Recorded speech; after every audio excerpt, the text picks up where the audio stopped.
What is going on, beautiful people? I am Lee Hammett, the diagnosed self-aware narcissist known as mental illness, and welcome to another episode of A Narcissist Explains. In today's episode, we're going to be talking about closure, how to get closure from a narcissist. Can you even get closure from a narcissist? Stay tuned, like and subscribe. Thank you.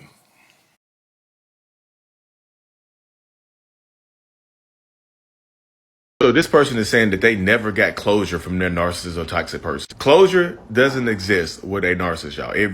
They will never ever give you the closure that you're looking for. They use closure as a weapon. Like, you'll be begging them for closure. Can you at least tell me what happened? Can you at least tell me what I did wrong? And they will refuse to do that. They will say things like, you should know what you did wrong. You're an adult. Figure it out. Figure it out on your own. The way you take accountability is if you understand what you did wrong.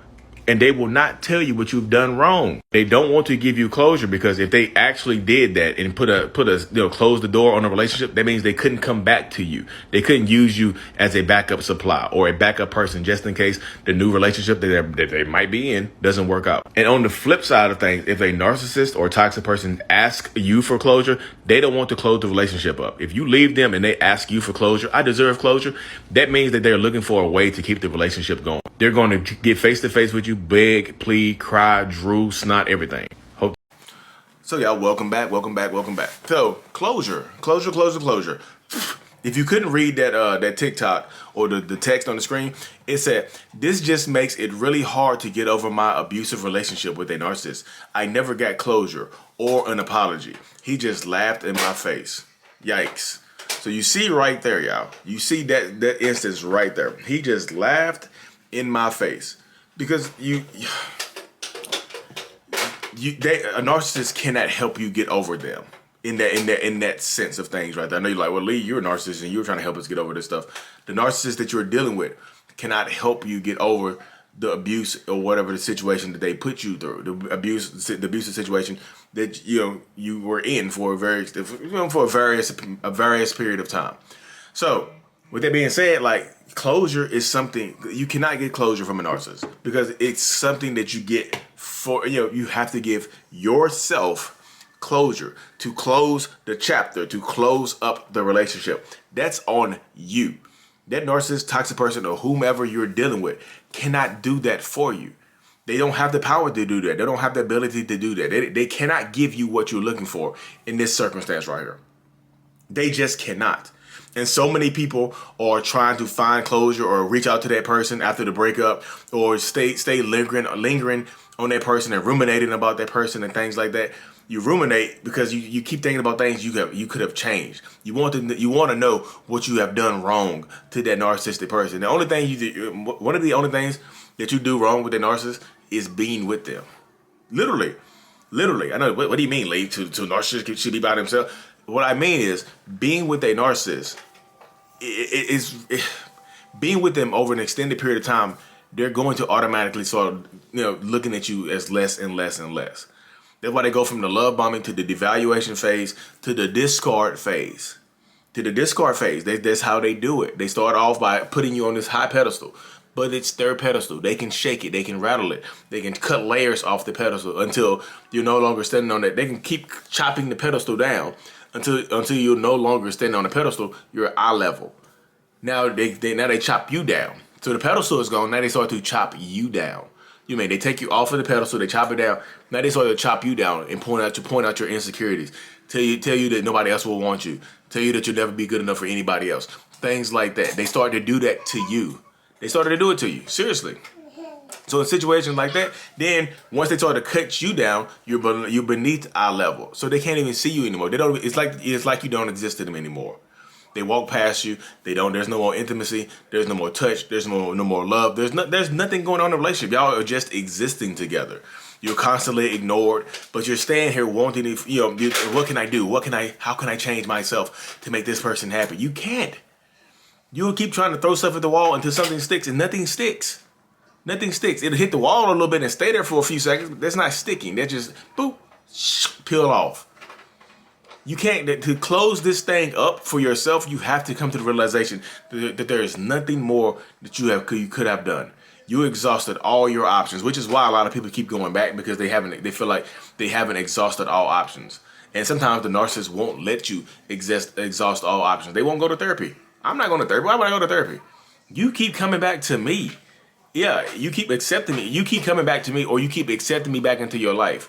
If you're accepting me back into your life, it's as is. It's as I am right now, not how I promised to be. Because the narcissist probably has been lying to you for a long time anyway. So why would you believe anything out of their mouth? They've been pathologically and compulsively lying to you for a very long time. So why on earth would you believe them now that they're going to go get therapy, that they're going to change? You take them back in my mind as a narcissist, you take me back under the assumption that I'm not going to change, that I'm good enough right now. Because why else would you take me back? You know what I mean? Why else would you take me back? And I know a lot of people in this situation, you get stuck on it. It's like, well, if I don't, how do I know if they change if I don't take them back, Lee? Take the relationship off the table. Y'all be so scared to lose this person that's treating you terribly that you don't want to take the relationship off the table. Take it off the table. See how they react. You know, let the disrespect, how they treat you, be the closure that you need. So somebody, did they ever love me? Would you treat somebody you loved that way? In the beginning, they might have loved you and cared about you, but at the end, how were they treating you? Would you treat somebody the way that they were treating you and still say you love them and still mean it? They treat me terribly, but they tell me they love me. I don't care if they tell you they can fly. Until they can show you they can fly, actions over words. I can fly right. I'm the only human that can fly. Just take my word for it. I can fly. Can you show me that you can fly? Turn your head. Turn your head real quick. Look over there. Ooh, I flew. You missed it. You see how that works right there? Y'all stop believing. Believe actions, not words. Actions. They can't give you closure. They can't provide you the reason what you did wrong to them. If you somehow convince them to sit down for a conversation and give you closure, they're going to hurt your feelings even more. They're going to tell you all the bad things about you, make you feel even more insecure. They're going to make you feel like nobody else will ever want you. You have to close it up. It's your book. The relationship is a book that y'all wrote together. You were writing your own book. They were writing their own book. This is your book. You have to close it. They can't close your book for you. They cannot provide you the closure that you need. They cannot close this book for you. You have to close it yourself. You have to. They can't do it for you. They absolutely cannot do it for you. They just can't do that. But so many people stick around hoping and praying and hoping that that person is going to change just long enough for them to be healthy and happy. It doesn't work that way, y'all. Sad to say, it doesn't work that way for anybody. So if you're stuck in these situations with narcissists, toxic people, or whoever, you have to understand that they're going, like, this is them. Let who they are be the closure. Let how they treated you be the closure. Let what they did to you be the closure. Let the lies be the closure. There's so many things you can let be the closure other than them physically telling you what you did wrong. They can't provide you closure. They can't. You have to do that yourself. Narcissists don't want to close it up. They want to always be able to come back. Not all of them. A lot of them want to be able to come back to you just in case wherever they go, whatever they're doing, they can always circle back to you. That's why a lot of times narcissists like to be friends with their exes. Let's be friends. The relationship didn't work. We didn't see eye to eye. We fell out of love. Let's be friends.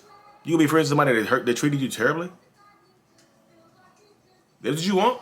That's your idea of a friend that treated you terribly? They can't give you closure. And on the flip side of things, I know I've said this before, right? On the flip side of things, you cannot get closure. They want, if a narcissist asks you for closure, that just means that they want to be back around you. They're trying to get you back. Hey, and they'll try to make you feel guilty if you don't want to give them closure. If you've no contact with them, they'll threaten to take their own life. They'll threaten to harm you. They'll stalk you. They'll pop up on you. I just want closure. You've been with me for 5 years and you can't give me closure. That means you never loved me. You never cared about me. You can't give me closure. Because they want you back. They manipulate you and try to take you back. They don't want closure. They want you to see them face to face so they can cry in front of you. So they can try to manipulate you further. Back into this toxic ass situation that you really truly don't want to be in. You know what I mean? This toxic manipulative situation that you truly, really, truly, seriously don't want to be in. But again, it's up to you. You have to be the one to stand. You have to be the one to stop that. It's up to you. It's your closure. You have to close the book up. They don't want to close it up. They like having side pieces and backup plans and things like that. We do. Do you want to be? Would you want to be demoted in somebody's life to the side piece or the backup plan for what? For what gain? For what positive gain do you do this? For what gain? What is the gain here? They can't give you closure. You have to give it to yourself, y'all. You truly, truly do. But anyways, y'all, thank y'all for tuning in to another episode. I really, truly appreciate every single one of y'all. I really, really do, y'all, because as much as y'all learn from me, I promise, I learn even more from you. I truly do promise that. So thank y'all for tuning in. Like and subscribe, and turn on your notifications if you haven't, y'all, so y'all don't miss a beat. Thank you. Mental Illness is out. Peace.